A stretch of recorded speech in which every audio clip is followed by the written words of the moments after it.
Hello, Vetfolio Voice listeners. Welcome back, and I hope you're excited for this episode.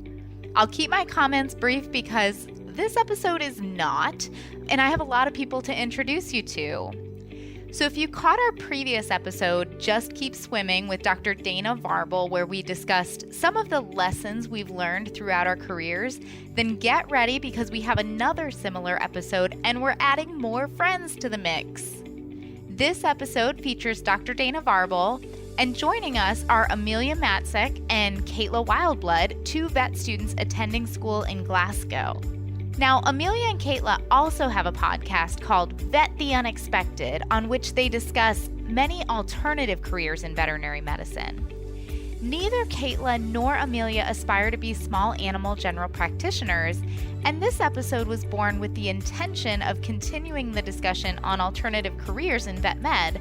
But believe me when I tell you, it took many twists and turns along the way.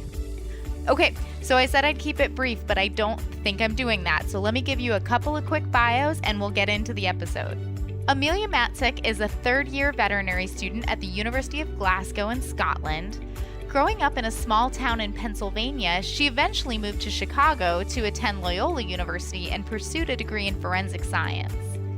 She's had the opportunity to travel the world and gain veterinary experience in South Africa and Thailand, which further fueled her interest in exotic animal private practice and wildlife research and rehabilitation. Kaitla Wildblood is also a third-year veterinary student in Scotland at the University of Glasgow. She was born and raised in California and earned her Bachelor's of Science in Animal Science with a minor in Equine Science at California Polytechnic State University, or Cal Poly. Her professional interests are in mixed animal practice with a primary focus in mobile equine medicine with, as she puts it, a splash of small animal medicine. And then there's the unforgettable Dana Varble, Chief Veterinary Officer for the NAVC. I know you guys have heard me talk about her before, so I'll keep it kind of brief.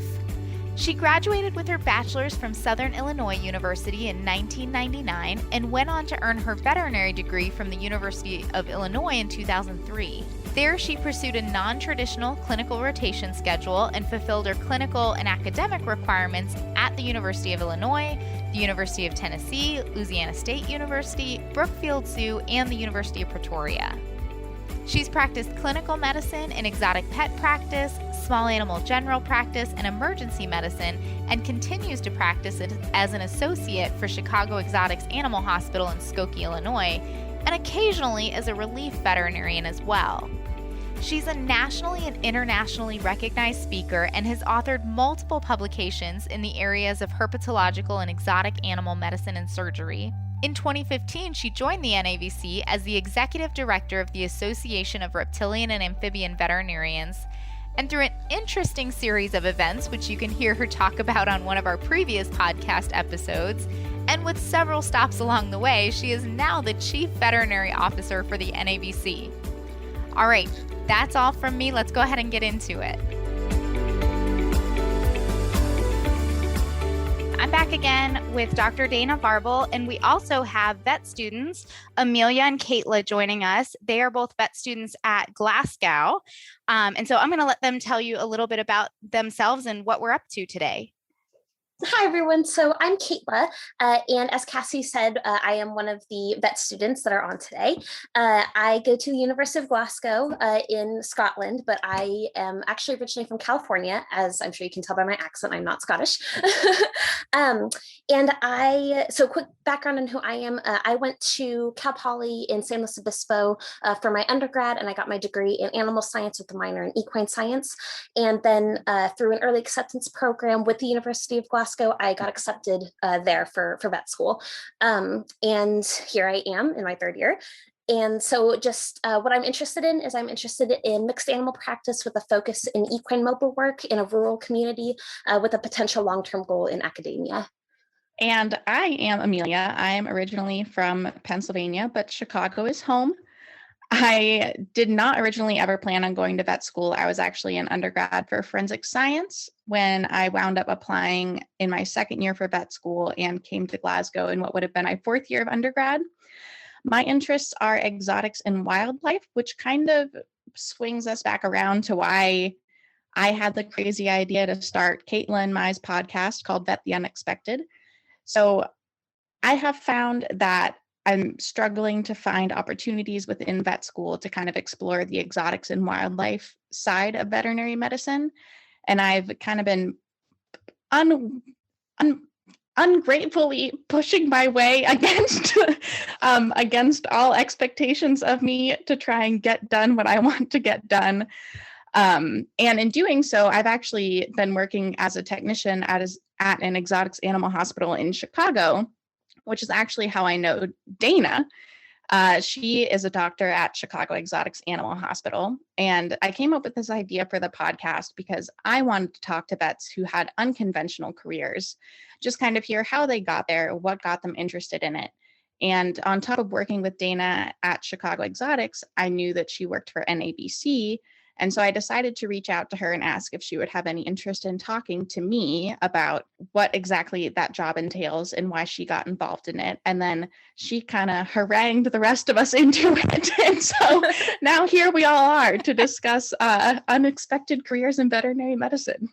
Amelia, that's not the first time this has happened, is it? You're like, oh, I'm going to go ahead and go to vet school. And I'm like, great. Can't wait for you to come back. By the way, I'm going to start quizzing you on random things throughout your day. But I am really glad that you came up with this idea, Amelia, because I think it's always awesome to talk about all of the cool things that vets do.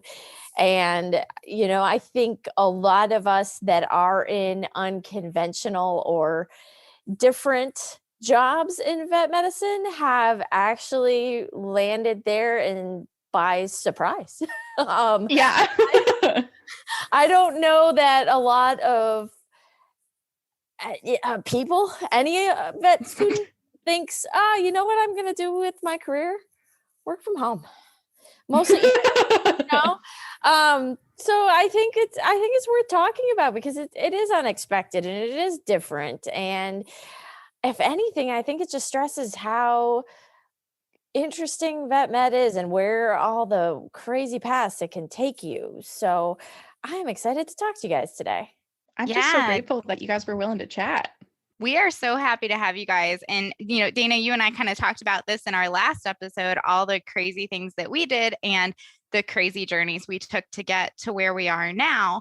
And so I'm so excited to get more ideas in here from you guys who are in vet school. You're kind of seeing it firsthand as far as the different, just more opportunities that are out there in vet med. But you're kind of saying that you're feeling almost, I don't know, what do you want to say? Like pigeonholed or pushed into a small animal type of role. So tell us a little bit about that. Did I explain that okay? Yeah. So, if you think about traditional veterinary medicine, it's usually either small animal, large animal, or equine. And unfortunately, in my case, those aren't really my areas of interest. And vet schools, with the exception of just a few, don't really have any programs that are geared towards people who have interests outside of those kind of three larger conventions. And I think that that's more of a result of them trying to get students to be able to pass the NAVLE, which unfortunately small animal, equine, and large animal is about 90% of the NAVLE exam. That said, it is, from a student perspective, it can be really frustrating when I'm looking for motivation to study for the 10 hours a day that I need to be studying, and none of it's necessarily on what I'm really interested in. In my case, I am interested in I guess the big three, if you want to call it, in equine primarily. I do have an interest in small animal, but I also do have also an interest in large animal medicine. I'm the kind of person where I grew up wanting to do lots of different things. I had lots of hobbies, and I found that that's what I want to do in vet med as well. I want to be able to experience lots of different things, have lots of, I know that, every day in vet med is going to be varied. There's going to be something new. I can hop out in the truck and go, see this, a lame horse, and then I can have an emergency call out at, for a goat or something, And I really enjoy the surgery aspect of vet med, and I really enjoy the the medicine, the internal medicine aspect as well. So I kind of just want to experience it at all, because veterinary medicine is such a multifaceted career, that you can really do anything with. And one of the reasons that I was really thankful that Amelia asked me to join her in starting our podcast was because I really wanted to hear about other veterinarians' journeys to where they got to where they are, and being able to talk to them about their career paths, especially the ones that have the weird, odd ones. I mean, there's veterinary forensics, there's just all these different aspects that I think are really interesting to get to learn more about. So I don't know love about that. I And know. oh, sorry, go ahead, Dana. No, I was just thinking, Cassie, I just listening to Amelia and Kaitla talk just now, I feel like we, at least from what I know about you, you probably feel like you can relate so much to both of them right now, in different ways too. But in Yes. good ways. Yes, it's so true. Actually, so I was kind of like chuckling to myself when we do these podcasts, some of the time we'll kind of put together a working document where we can just kind of jot down some ideas of where we're thinking and where to go with things. And so I was reading through this document, and Kaitla, I saw your stuff and I was kind of chuckling to myself, because I was like, oh my gosh, this is so how I still feel of, one day I'll figure out what I want to do when I grow up. And so, yeah, it's, keep having the open interest and doing a little bit of everything. Somebody asked me the other day, they're like, do you see pigs right now? And I was like, not today, but ask me in a couple weeks, and maybe. It comes up a lot more often than you think. You're like, at one point in school, you're like, yeah, I am never working on pigs. And then you go out and do exotics, and you're like, great, huge potbelly pig trend. Awesome. Let me pull up those notes. Okay. Cool. Yeah. Thank you, Dr. Pugh, for writing that book on sheep and goat medicine, because I'm going to need it. Again, I need to know that pseudorabies is a thing, right? Okay. Not contagious to humans. I do remember that. Is that right?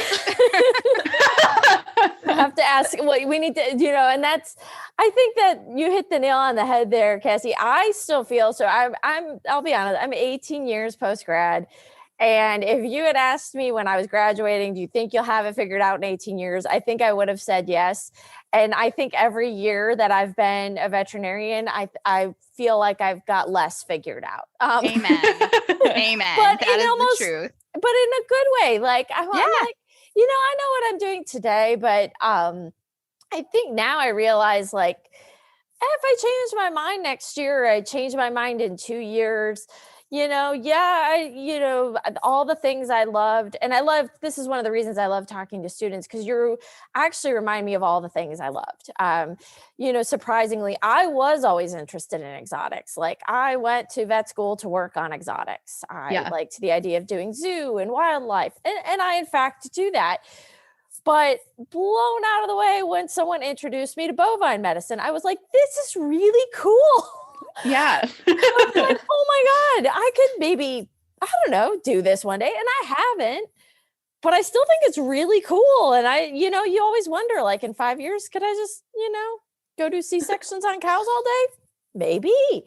And I think it's really fun. I mean, there'd be a learning curve, I'm not going to lie, but it's really exciting to actually start to think about and remember all of the different things that were really exciting to you. And I think that's part of what I always tell students is, enjoy the weird things that you didn't think you were going to, because you never know what those things are going to be. I mean, some of them are going to be the stuff you expect to enjoy, like I said, I've always loved reptiles. Amelia knows this. I go when they come in the clinic, I'm happy as a clam. Unless they have an eyeball issue. That's a different thing. Yeah, then you're tapping out. No, then I'm like, not it. But yeah, it is really exciting to think about, all the things you didn't think you'd use from vet school are actually, it's always surprised me. Yeah. I mean, for me, I have never been interested in horses. Horses are just not my jam, but guttural pouch mycosis. Give me 20 chapters on that. I will read it cover to cover. I find it totally fascinating. Yep. And I think that's the kind of the fun thing is I think some things will surprise you even as you go through school. That something will sneak up on you and you'll be like, why do I even like that? That's weird. And what's kind of funny, like just about especially talking about bovine medicine there is, so the thing that snuck up on me was small animal GP. I actually went to school to be a cow vet. I wanted to work on cows and be a food animal vet, C-sections on cows, palpating. I love dairy cows.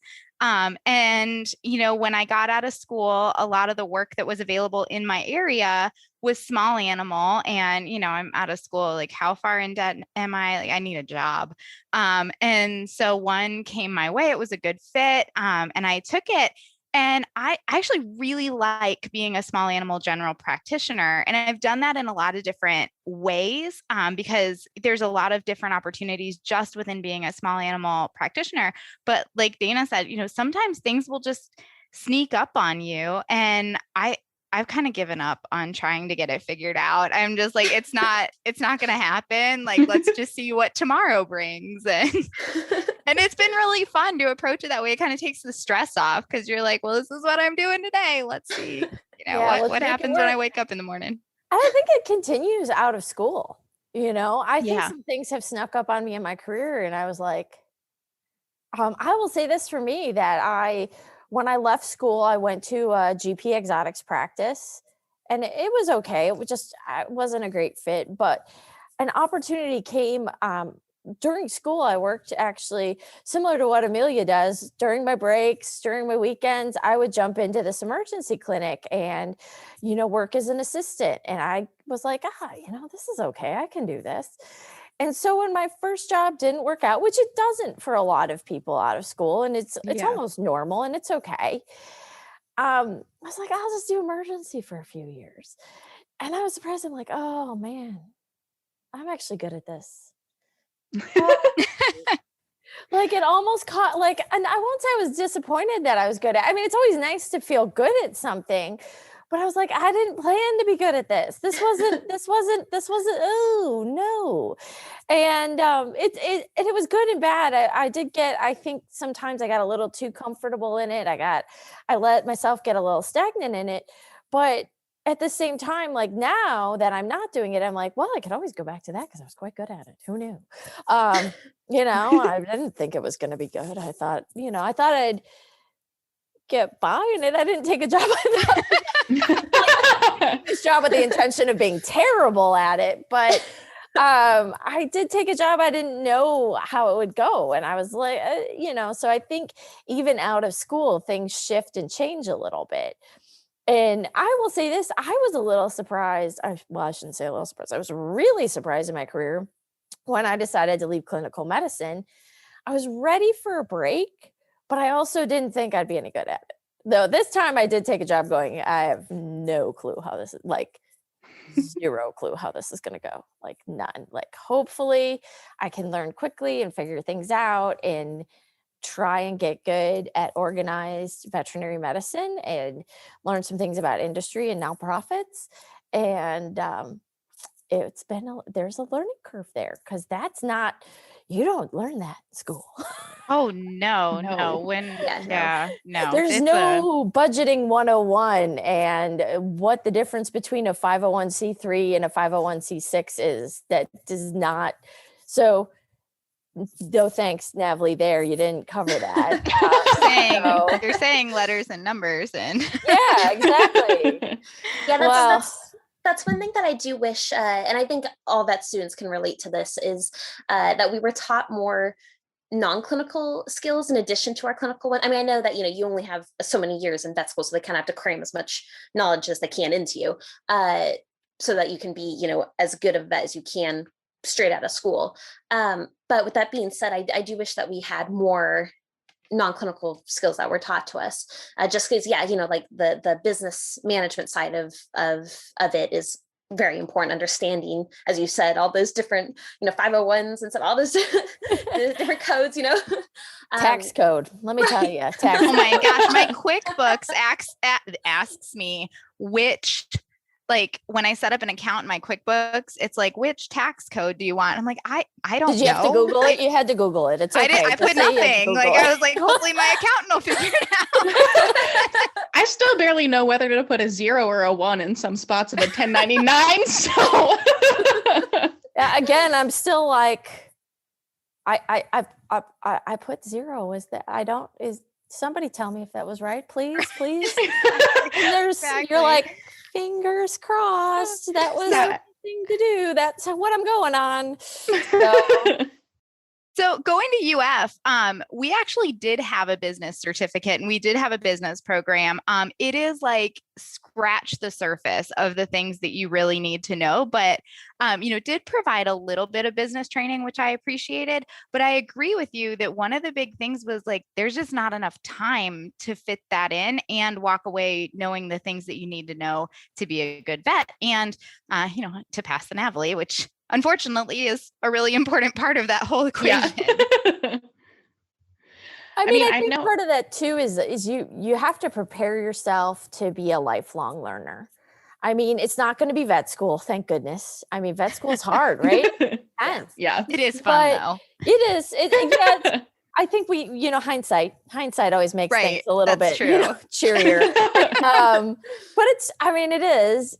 And don't get me wrong, I'm still very close to my vet school classmates for good reason. Like you spend a lot of time together. It's inevitable. But I do think you have to prepare yourself to be a lifelong learner too, so that you can make those jumps and you can pursue things that come up to you and are interesting to you. And it catches you off guard. I'm not going to lie. Like you think you're done studying. You're never done studying. You're not. You're always going to find the next thing, another certificate you want to get, a class you want to take. Like we talked about, sometimes you have to learn business on the fly. Sometimes you have to schedule that 1-hour phone call with your CPA and go, yeah, explain that to me again. And take notes. And just take this paper and tell me how much money to give you. Yes. Outsourcing is important. But go ahead, Amelia. I just think that that's part of the fun of vet med is that it is a career that you do get to continue to learn for the rest of your life. If that be in a clinical capacity and expand your knowledge, or a career change, or if you're interested in clinical research or just the ever evolving state of medicine in general. I just think that that's part of the huge appeal is that it forces you to always be trying to think of what you want your end result of your career to be. And you won't get there until you retire, Exactly. Yeah. Like the whole career is such a journey. So I think that's such a great way to approach it. What are some of the things that you guys are experiencing? I know you talked about preparing for the NAVLE and things like that, but what are some of the other things that you've seen in your vet school experience that have either been a positive or maybe have made it a little more difficult for you to think about these non-traditional career paths? You can go first, Amelia. Okay. For me personally, during our first year, we had Glasgow's program is run very differently than the schools in the US, in that schools in the US, you're on a semester basis and you're taking multiple classes at a time. In Glasgow, we work on a module schedule. So you'll have essentially 4 weeks really intense on a specific subject. So you're basically taking a whole class in 4 weeks and then you bump to the next one. But during your first and second years, at the end of the module, you have a week without lectures, and it's supposed to be your chance to consolidate that information and kind of really iron it out in your head. And we had things called blue sky lectures a few times our first year, which the whole point was, Glasgow says, it's to kind of see the green pasture on the other side. And so they would have vets come in who were in practice and just kind of talk to us about their career. Now, because it's a university setting, a lot of them wound up being in research. So we kind of really got some good ideas as to what that would look like in a veterinary perspective. But I think that is kind of what vet schools are missing more of. And I think that it's kind of a missed opportunity not to spark inspiration in students, because I think a lot of veterinary burnout in your first couple of years of clinical practice is sometimes just a result of it. Your job's just not a right fit. And you're kind of just overworked and frustrated because you spent all this time and all this money to get this certificate saying that you're able to do this. And then you find out that it's not exactly what you were hoping for it to be. Yeah, I definitely agree that getting to have those blue sky lectures, I think if we were able to have more, I guess, external lectures come in, if you want to, call it that, if we had more external lectures come in to talk about their, and talk about how they got to where they are, and yeah, I think just having more, as you said, Amelia, more of those blue sky lectures would be nice. Well, and I think I'll reinforce what you both were saying a little bit there, in that, I don't know that you know enough about yourself your first year out of vet school, the vast majority of the time. And that's totally normal, So that even if you pick a job you think is going to be right, a lot of times it's not that it's a bad job, or it's not that the employer's bad. It's that you're still finding yourself in your career. And I think you have to look at your first job as a learning experience. And I think that is very hard for veterinarians, because if it's a learning experience, that's different than if you pick a first job and it doesn't work out for whatever reason. Because when it doesn't work out, I think a lot of us automatically put that as, I've failed.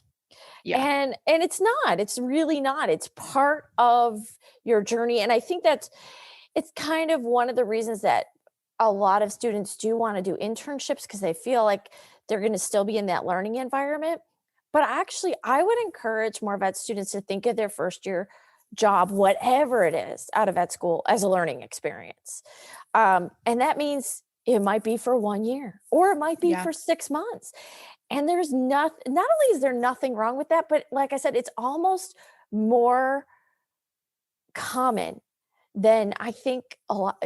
I mean, to be honest, I think you've picked out the perfect job and you're going to be good for a few years and things are going to be steady and good. But I think that part of the preparation for that first job is knowing that it may only be the first of many jobs, because I think it's a great opportunity to learn about yourself in a very different non-academic setting. And that's okay. You just, sometimes things, again, it goes back to things surprise you, and you think you're going to like something, or you think you're going to be set up well for something. And then you go out and try it and you go, yeah, so no, that wasn't the right thing for me. And I know Cassie's had that experience too, to a degree.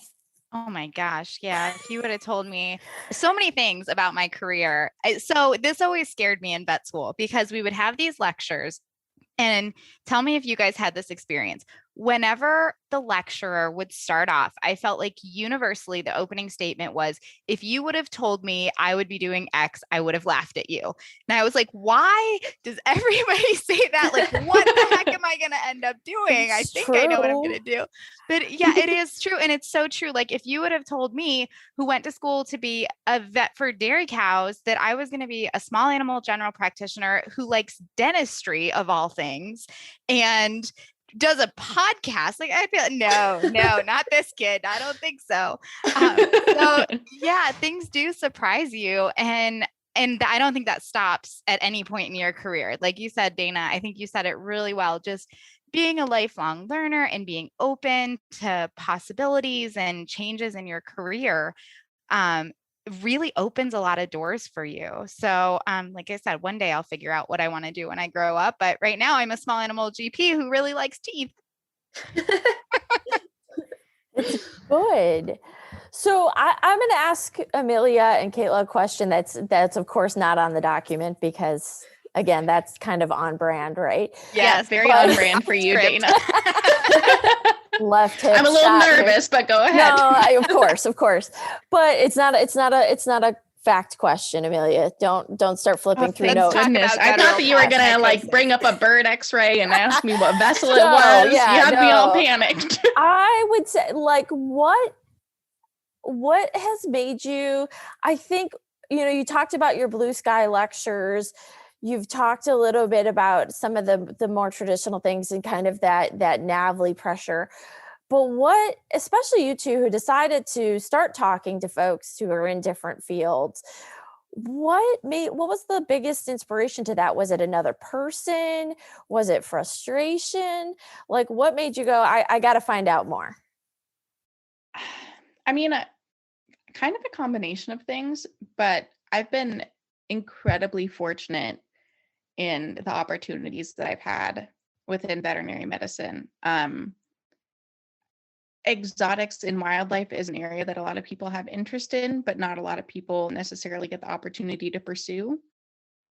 My boss at Chicago Exotics, Sue Horton, mentor to me, she's amazing.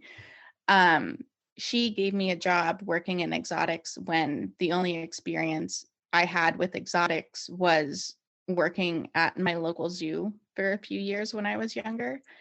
And after working with her, I had an opportunity to do an internship in South Africa. And then I went and lived in Thailand for about half a year and worked with elephants and sea turtles. And then I came back to the US and did more work with sea turtles. So I've just been incredibly lucky and fortunate to have made connections with people and hear about all these fascinating careers. And then I've gone on to talk to other vet students about them. And their response has always been, oh, well, those jobs aren't really there. Like only like 2 people have that job. And I'm like, well, I've worked with at least 10. So I'm convinced that I can find more. There are more. Yes, absolutely. Yep. Yeah. And I just really love hearing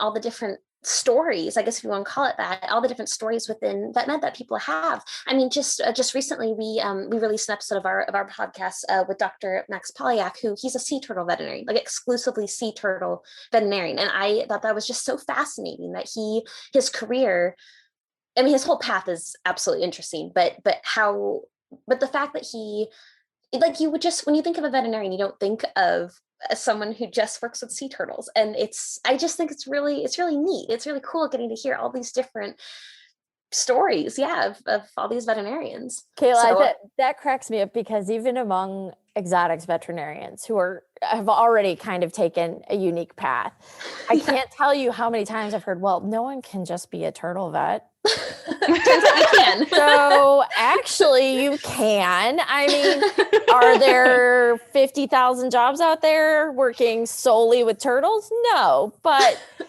at some point in your career, the opportunity could arise for you to have this job that is very non-traditional. And I think I'll say this, I'm excited that both of you mentioned something that I think is another really important thing. And that is that, make connections and take opportunities, because the only way you're going to hear about those 5 jobs that are turtle exclusive jobs is someone's going to call you up and be like, hey, I remember you from 7 years ago. Do you maybe want to apply for this turtle only job? And I think it's something students get really nervous about.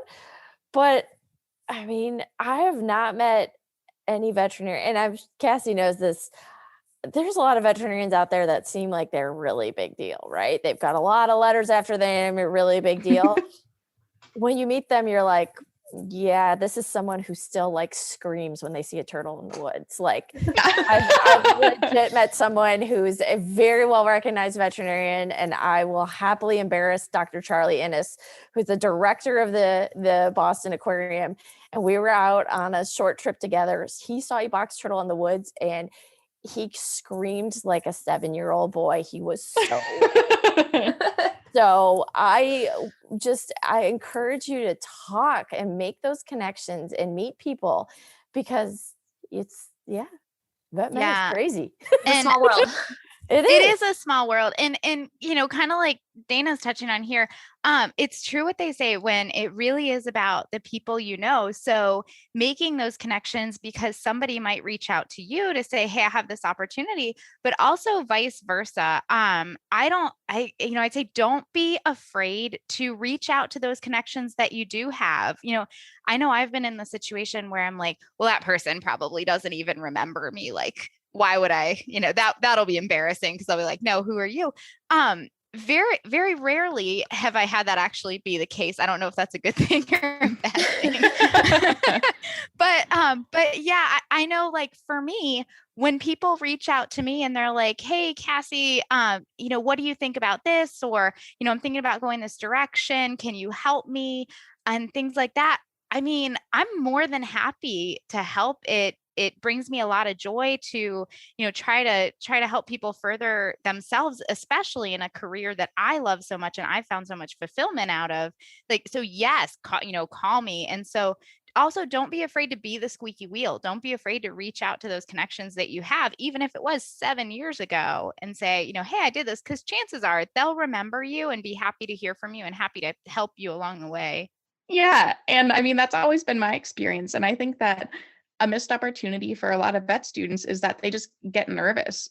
Mm-hmm. And I think at the end of the day, it's good to remember that we've chosen this career because we're not only empathetic, but plot twist, 99% of vet medicine is dealing with people. And so vets are generally really excited to talk to other people interested in vet med and interested in their specific field. And I think that every student should reach out to anyone, cold email people if you've never met them before. 99% of the time, they'll email you back. Well, and I'll add to this, we talk about imposter syndrome in vet med. It's kind of flattering when a vet student reaches out to me and they're like, you're really important. Can you help me? And I'm always like, me? Really? So cool. All right. Yes. Like it almost makes me want to, like, it's flattering in a like really humbling way. Like, you actually think enough of me to think I could help you. Yes. Cool. I can barely help myself. Second that. I can barely help myself. I will do it, but it makes you want to do more for them. And I think when I've talked to my mentors, I'm always a little surprised at how willing they are to go out of their way to help me. And in any profession, you might run into some grouches. Yeah, there's gonna be you, but I don't think that should be a reason to deter you to reach out to them and see, like, how did you make this happen? How did you talk to people? What do you suggest we do? Because, half the time we're winging it too, but we'll help you. Come wing it with us. Yeah, exactly. Come wing it with us. Yeah. I remember even when I was a pre-vet student, high school and an undergrad, especially, I would see vet students and vets and was just so in awe of them. I was like, oh my gosh, like, look at those vet students walking. They have their lives together. Look at them learning vet med, and see the veterinarians. And, and I was like, oh my gosh, look at them doing my career, my dream job. But now I'm one of the vet students, and, every so often I'll have pre-vet students contact me and be like asking me for advice for how to, like, get into vet school and stuff. And I'm like, I was just in your position, like, like what, it's weird. So I'm just gonna tell you, Kayla, that just keeps on going. Yes. It just keeps on going. Yeah. Like, you have it together. I'm like, I do. I mean, just look at me texting Dana and asking for this meeting. I mean, here we are. Yeah. Yes. And I'm sure you were like, she's oddly excited about this, but I was like, no, you're in. It's too late. You mentioned it. We're doing it. It's happening. I was like, oh man, I know I can ask Dana, because I know that even if I get too nervous to talk, she can talk for the whole hour. So I know she'll have it covered. And part of this is Amelia's also seen me walking around the clinic going, all right, so guys, I've misplaced my coffee for the 17th time this morning, and it's absolutely essential that I find it right now. It's hard, drop everything. Exactly. So, I mean, that's just the thing is if you work with people, eventually you start to realize they're They're normal human. people. They're people. Yeah. We Yes. still can't, plug in our computers, and we walked around with our shoe untied for an hour in the morning, and it's fine, So ask for a favor, ask for something, ask for advice. It's really cool to get asked for advice, though, I think. So when I remember in my freshman orientation, they talked about, and this has probably changed since then because that was a lot of years ago. But in doing that talk, they said if we took all the veterinarians in the United States, which I recognize you guys aren't in the United States right now, but they said, within the United States, and we put them all in Ben Hill Griffin Stadium, which is the football stadium at the University of Florida. They said you wouldn't fill it up. You wouldn't even have as many people as you have on a normal game day. It's a relatively small population of people. And so in addition to it just being really flattering to be asked in a group of very giving and empathetic and happy to help people, there's a lot of people, well, no, I can't help you, but I know so-and-so, and, we can usually point you in the right direction to talk to somebody who can help. Yeah. I mean, especially in the exotics realm, because it's even a much, much, much, much, much smaller community. I know that I've asked Dana and I've asked Dr. Horton in the past, oh, I want to go do this, that, or the other. And they're always like, I don't do that, but here's a list of 7 or 8 people who you can email, and here are their email addresses and phone numbers. So it is such a small Text community. them at home on Sunday. It'll be fine. Yeah. Yeah, exactly. No, and I think, Kaitla, you're going to find the same thing because, the fun thing is that with my job now, like I said, I really connected with you, Kaitla, when you were like, I don't even know what I like. I like everything. Yeah. And I love the fact that right now, my role at NAVC, I get to work with practitioners in every part of the field.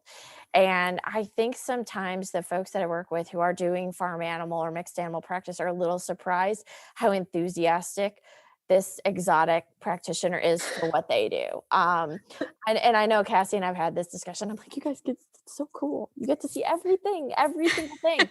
And they're like, calm down. And I love hearing about their challenges though, too, because I think mixed animal practice really has some fun, cool challenges. And I love the fact that I've gotten to reconnect with that part of vet med. And I still get to connect with my exotics folks, and I get to, meet more small animal specialty practitioners than I ever thought I'd be able to too.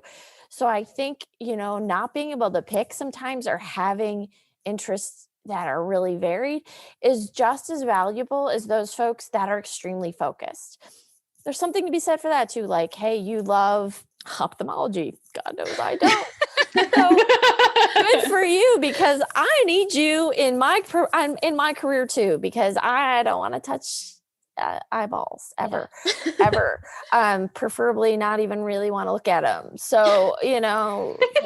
I'm glad that you say that too, because one thing that I've had to learn is that it's okay to change what you're interested in or what you want to do, and it's always going to be okay. Because for the longest time, I was very headstrong on, I want to be an equine surgeon. I want to go and do an internship, and then I want to do a 3-year residency, and I want to be working in an equine hospital exclusively. That's all I want to do. Up until middle of undergrad, and then coming to vet school, I had only worked in equine medicine. And then when I was an undergrad, I had an amazing mentor / professor who she would take me out with her to see, obviously all the horses, but then she would also take me out with her to go see the cattle and the sheep and the pigs that we all had on campus. And then coming to vet school during the summer, I started working at a small animal clinic because they were right near my house, and I wanted to get I needed to get some small animal experience as well. And I found that, hey, small animal is actually pretty cool too.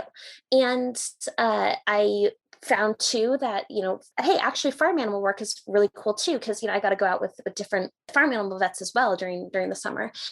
And I found that I really like lots of different, all the different species. I just think, I really like it all. And it took me a little while to accept within myself that my career path had changed, because for 18 years I was like, this equine residency, equine surgery, this is all I want to do. So it took me a little while to accept that, hey, I actually have a different interest, and that doesn't make me not worth any less, but sorry. Yeah, no, I was going to ask Cassie, did you change interests in vet school too? Because it is a little bit, it's not as common. And there is a sense of like, oh, look at them. They totally changed their mind in the middle of vet school. Yes. How novel. So I didn't change my interest in vet school. For me, it happened after the fact, just, partially due to needing a job. But it's like, vet school costs a lot of money. I was thinking to myself as you were saying that, it's one of those where like, I wish I knew as much as I knew when I was 18. Then the whole world opens up and you're like, oh, look at all these other factors. So absolutely. As a matter of fact, kind of in this same document, like I said, Kaitla, I could really relate to a lot of what you were saying, because one of the words you used was headstrong for equine surgery. And I think that is the exact word I would use to describe myself. It took me a little bit to decide to go to vet school, but once I did, I think I was just very like, once I made a decision, it was like, this is what I'm going to do, whatever that decision was. And then, I moved beyond that, like 18 to 22, when I knew it all and was like, oh gosh, kind of let the world open up around you and see all the other opportunities. So I don't know if you're still struggling with that decision to change focus or whatever, but I would say absolutely. If things change, it's just because you see more things and you get more opportunities and the world just becomes a lot bigger. Yeah, I definitely agree with that my world, as you said, it definitely opened up as well. And just getting to see the different other aspects of vet med. And I found that, hey, I actually really like this. I think this is really cool. And I definitely, it's nice to be able to feel like you are slowly making your way through life, figuring out where you belong, I guess, if that makes sense. Yes. Yeah. You don't have to take a straight line and go from A to B. Right. You can, like you said, slowly make your way. It's a marathon, and go from thing to thing to thing. And if that changes, like Dana said, everything is a learning opportunity. So you take away the learning opportunities you got from that and move on to the next thing. And it makes you just a whole well-rounded person at the end, but it takes a long time to get there, if ever.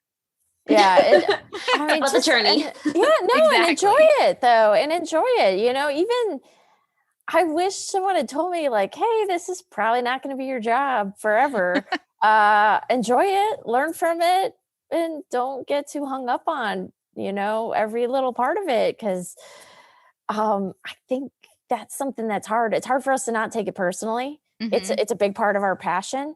So when something doesn't work out or doesn't go as planned and we have to change our plans, that's life. I think you have to have that conversation with yourself of like, just because it changes doesn't mean it's a failure. Because many of us get into this, have very like perfectionist personalities. And I like to think of myself as a selective perfectionist. It only applies to certain things. But you have that personality. It feels like a failure, but and it's like to me, sometimes it's been a verbal conversation, like me sitting in my car, and I see Dana, you're nodding your head too, going, yep. Sitting there actually talking to myself and going, it's okay. You're okay. Things are, I'm a happy, healthy individual ready to go on to the next thing. And just because this didn't work out doesn't mean there's something wrong with me. So if you have to have that conversation with yourself from time to time, you can know you're not alone. No, I like that. So, I mean, you guys are a seasoned veterinarian. Little burnt around the edges, but sure, let's go with that. Like, when did that happen? How would you guys say that veterinary medicine as a whole has changed since your graduation? Oh my goodness. I mean, it's definitely with it being the transition in the employment market has been a huge change since I graduated. I graduated in 2014. Does that make me seasoned? I guess, I don't know. Anything longer than 4 seasons is like 100 episodes. So after that, you're seasoned. I like it. Are we a sitcom or a drama? I mean, always a sitcom in vet med. A dramedy, yes, exactly. Yeah. I've always really quickly, I've always wondered why there hasn't been how there's like Grey's Anatomy and like Scrubs and all these like medical shows. I've always wondered why there isn't one about vet med, because there's so many. No one knows what we do. No. So years ago, there was a sitcom in a veterinary clinic, and I can't recall the name. And I'm sure as I'm saying this, someone's going to type it in the chat somewhere. It was horrible. Really? It was like a half-hour sitcom, like I think it was around the time that Scrubs got really popular. So they thought, let's do this for vet med too. And like watching it, there were actually drinking games surrounding it. Like every time there's a medical mistake, every time you could do that now with some of these medical shows. Oh yeah. Anytime someone puts in a stethoscope backwards. CPR wrong, Yeah. You're like, asystole is not a shockable rhythm.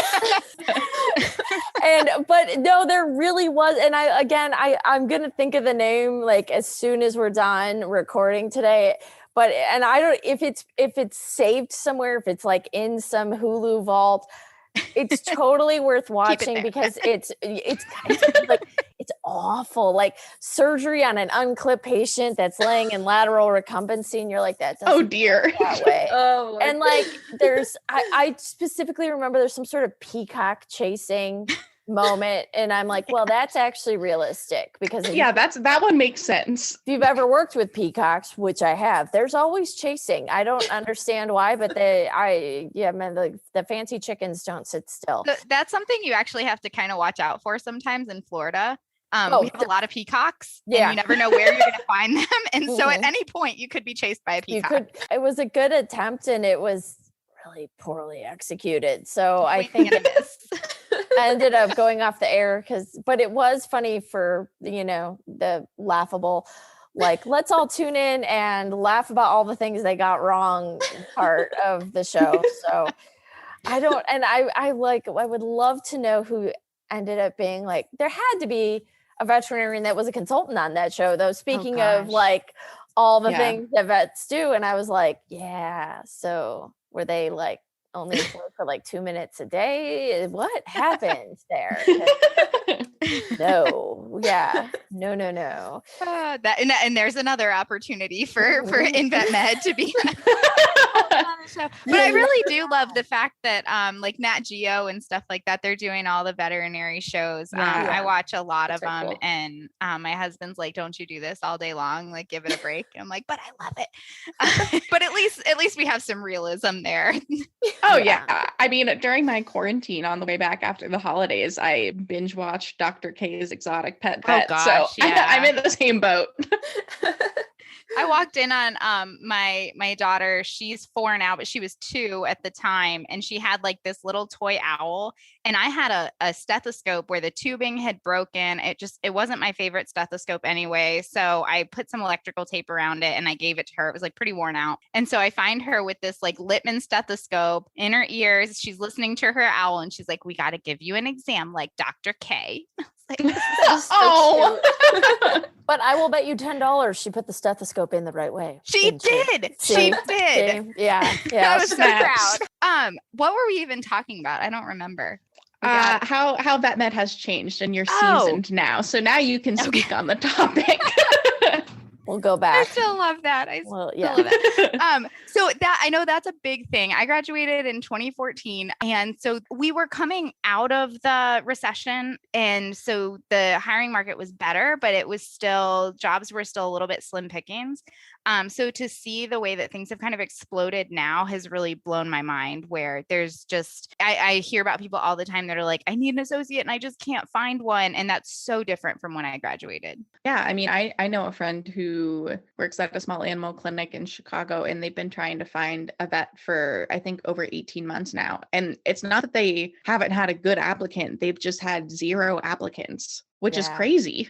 Yeah. So I'll say this. I graduated in 2003, and that was back in the golden age of student loan interest, which has long since gone away. So we were it really was about the last year or so that tuition was starting to do that weird thing where it was going up exponentially, but interest rates were low.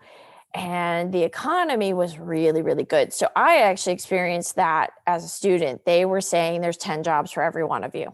So take your time and pick wisely. And, I, still picked a job that was, it was okay. I learned from it. It was still not the right job for me, but You picked the learning opportunity. Learning experience. Exactly. It was a learning experiment, but, probably for me, it's great that, the folks who graduated about the same time that I did were able to, we still have quite a bit of student loan debt, but it was the last time I think that it's truly manageable. And it was truly something that, I'll pay this off in my lifetime. It's going to take some time, but the payments were reasonable and you just lived with it. And I think the biggest change for me is seeing that it's not, it's not reasonable, both the debt and the interest rates. And, it's great to see that salaries have increased, but is it still, and it's funny because I just saw this discussion on social media today, has it risen in a way that keeps vet med sustainable? And if it's not, where do we find that? We can't raise prices much more. We can't do this. What do we do to make vet med a sustainable career? And I still think it is. I'll be probably foolishly optimistic or, optimistically optimistic or naively optimistic. I still think it is. I think we're going to have to make adjustments, but definitely the biggest thing, that's the biggest change. And it's not necessarily who the students, who new grads are getting hired by, whether it's corporate or private practice or going into internships, is I think the biggest support that they need out of school is both in the sense of building those additional skills and recognizing that, perfection is not going to be, you don't need to be perfect your first year. Please don't be. Perfection is boring. Who wants that? But we have to take an industry where a lot of vets are really burnt out and really tired and make them ready to be good mentors. Yeah. Because it's hard to be a good mentor when you barely have time for yourself. So, how do we coach new grads through the first few years of their career? Teach them it's okay to fail at things. Teach them it's okay to change jobs. Get them set up financially as best we can so that it's to make it a really sustainable career. Some of the change too has been the entrance of corporations into veterinary medicine.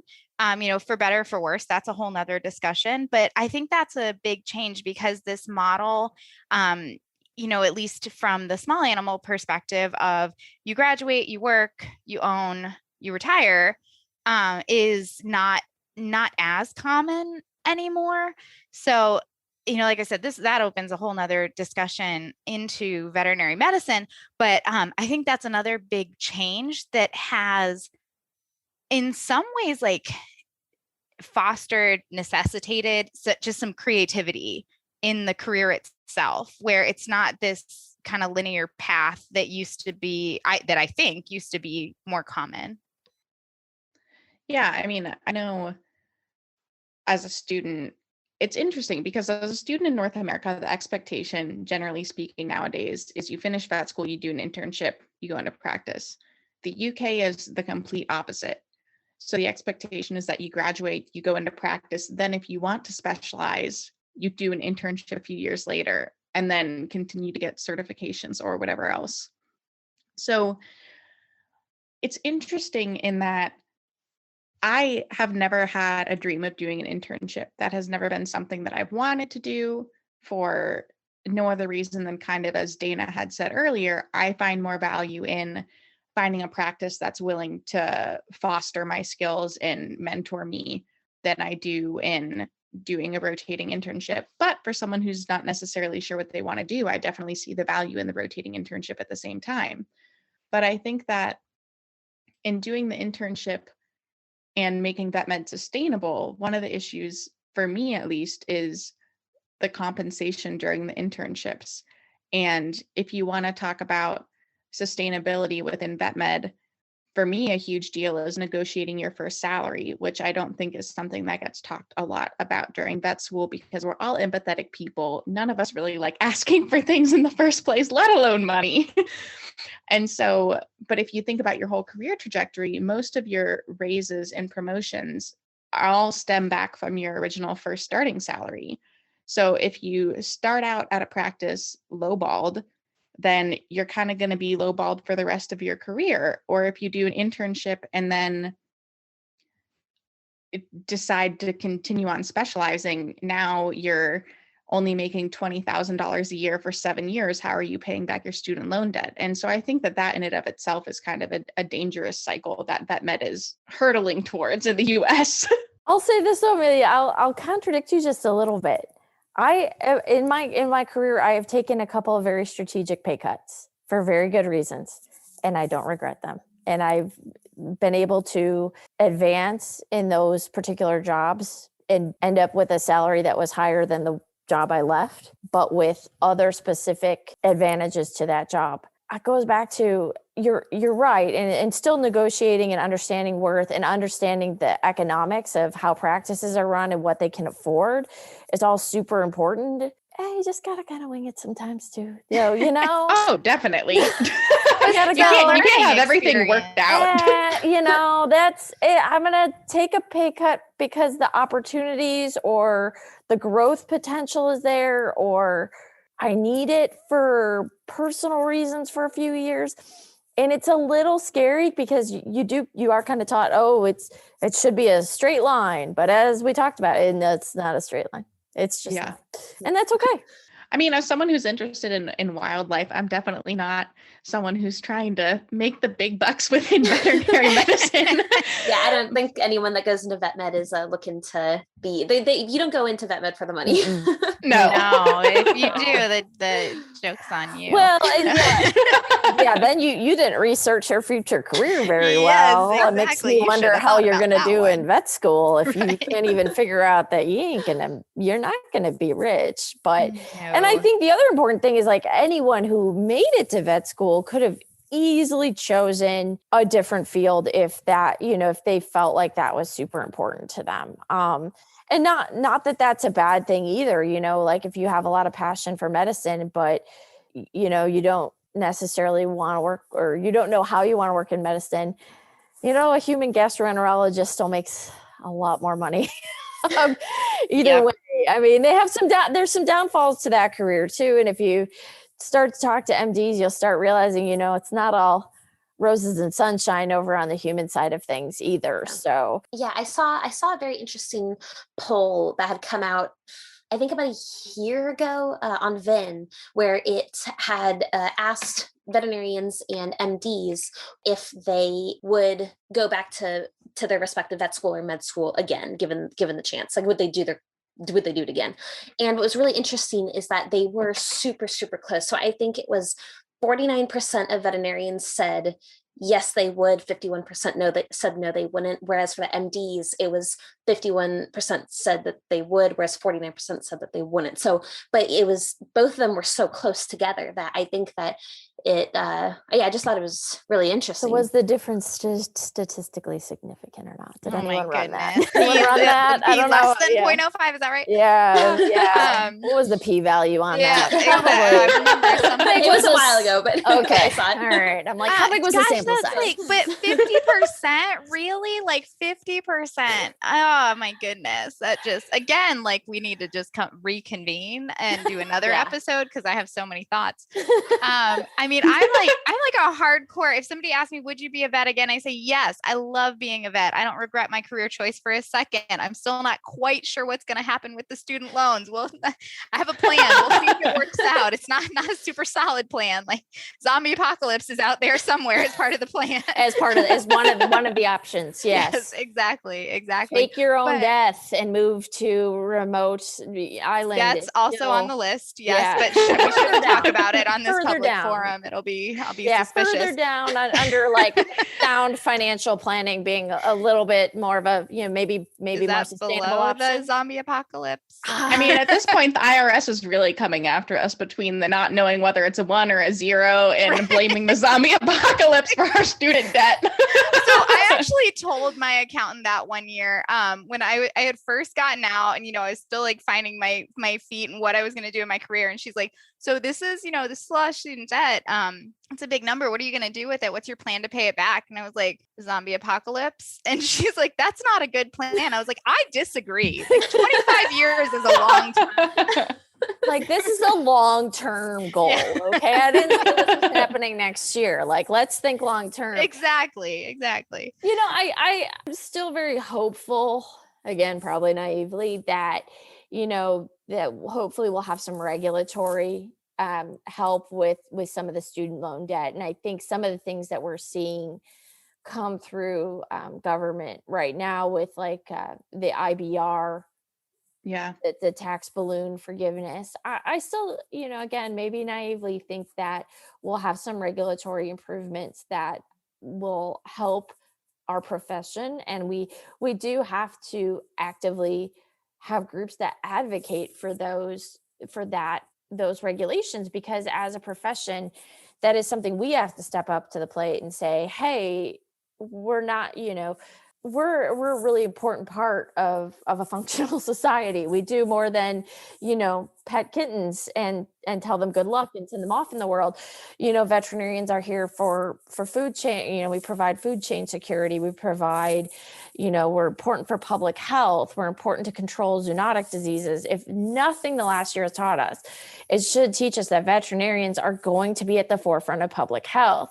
And that means that our profession has to be, we have to step up and remind officials that our profession needs student loans right now to exist. So, and that unfortunately, those student loans are, not, the student loan salary differential is too high. So we need help. We probably need regulatory help. I mean, that was one of the benefits of going to school abroad. It is, Glasgow's program is AVMA accredited, so there's no issue with my licensure translating back to the US, but all in total, my in-state school would have been UPenn, which, spoiler alert, the in-state cost is still more expensive than going out of state at any other school in the US. So I was trying to find a different option, and going to school in the UK, I'm saving in total around $115,000 in student loan debt, which is insane. Yes, it is. I am like just shaking my head over here going, oh my goodness. There are some things I would do differently. I'm just kidding. I love the university or that Go Gators, but yeah. And I think for my in-state, it's about the same for going to Glasgow, if not Glasgow being like, a couple of thousand cheaper. So yeah, I agree. It's definitely been helpful. Yeah, it makes a big difference. Kaitla, what was the question you were going to ask earlier when I interrupted you? Oh yeah, I was just going to ask Dana, Cassi, have you guys experienced any periods of burnout in your careers, and what did you do to get through that? Since since we will be graduating in a couple of years, and I just kind of want to hear from a couple of vets how you got through. Yeah. Oh, there's some good ones. I think part of it too is I think you do have to plan for it a little bit, to be brutally honest. Vet med is hard. It's hard. It was hard to get into school. Well, it's hard to be a vet. And sometimes it adds up. So, I did emergency for a long time, and emergency is probably one of the career choices in vet med that has always experienced burnout. The hours are tough. They're long. The cases are, by their very nature, a little more amplified, a little more extreme, you see some stuff. You're like, wow, never thought I would see that. Okay. And they start to become commonplace. And so there's multiple aspects of emergency that lead to burnout. Like I said, the hours, the severity of the cases, the pressure. And a couple things I will say is I started to learn really quickly something a lot of our colleagues are really bad at. And I would encourage everyone leaving vet school today to not be bad at. When you get vacation, there is no glory in not taking it. There's no award for worked yourself to death. There's no special, yay, you worked 110-hour week medal. As a matter of fact, there should be a lot more medals for I accomplished everything in 35 hours this week. There should be a lot more celebrating of that in vet med. So I definitely got to that point. And I think the thing that got me out of it was saying, you know what, I have saved up so much vacation. It is ridiculous. And taking it, going somewhere, unplugging. And it's also sort of oddly essential that when you do that, you're taking a real vacation. Even if it's at home, it means no one can call you. No one can email you. You're not finishing records. You're not writing.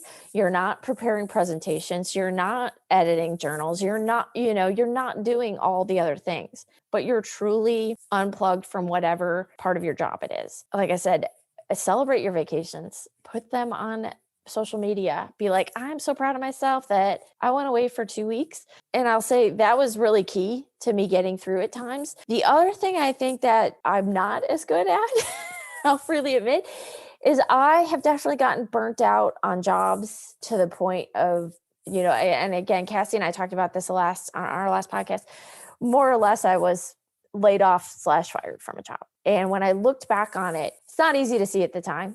Again, feels like you failed, feels very difficult. And I was like, yeah, they probably needed to fire me because I was never going to leave on my own. I was never going to change. I was never going to change on my own. And I had gotten to the point emotionally where, yeah, I was doing the job and yeah, I was good at it, but I was no longer a good colleague. I was not a supportive, good person to be around for those years. Got through, but, changed things up. So, you have benefits and you have time off for a reason. And it's really easy to Google. There's plenty of research and evidence that shows taking vacations makes you a better professional. So just figure out how to do it. And vacations can be cheap. So don't worry about that.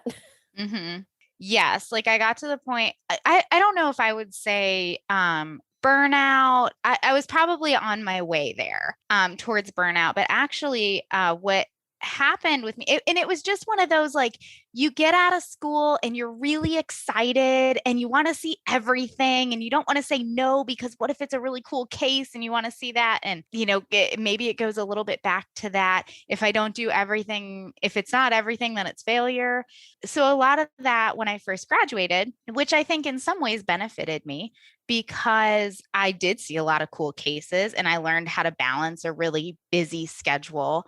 And I got a lot of experience. And I was actually in a situation where I got to work pretty independently. So I was kind of forced to just like make a decision, kid, because you're the only one here. And so there were a lot of positives to that. But I was getting to the point where it was getting tougher to handle. And I ended up getting pregnant twice. So the first time around, I got that maternity leave, and kind of like what Dana said, of course, maternity leave is not a vacation, but to go from that really, really busy schedule to spending time at home with my daughter and really, and just having a daughter changing me.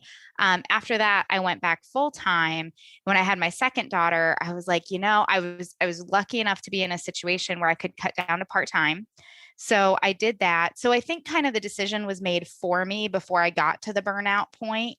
And I'm really thankful for that now, because to also echo Dana, as time went on, I've also been let go from a job before. That same thing, I look back and go, I probably never would have left. And it forced me to get creative and step out of my comfort zone. So it ended up being a really good thing for me too. And now I'm in a situation where one of the things I realized that was really taking away from my experience as a practitioner and my enjoyment of it was surgery, like major surgeries. Like I said, I like teeth, but doing abdominal surgeries, like even like a cystotomy, I was like, whoa, I did sew it up and then I couldn't sleep for 2 days. And I remember the one resection and anastomosis I did, I was like, never again. I remember I was sewing the intestines together. I had a vet student scrubbed in with me, which thank God for her, because she was just like this calming presence. And I was, as I'm sewing,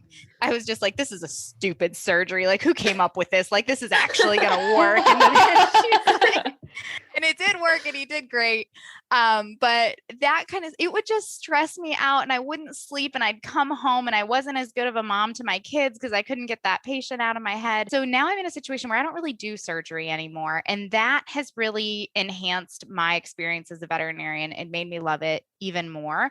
So, one thing I would say in terms of burnout that, just from personal experience is if you can look for a position that will really play to your strengths, and you're going to have to go through some of those learning experiences to find out what those strengths are and what you enjoy, and they can change over your career.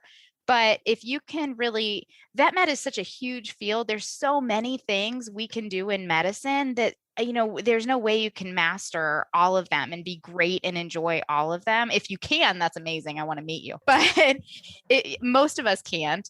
So, try to focus on what you're good at and what you enjoy, and don't spend as much time on the things that, really stress you out and ruin your day. And I think you'll have a lot more fulfilling marathon of a career.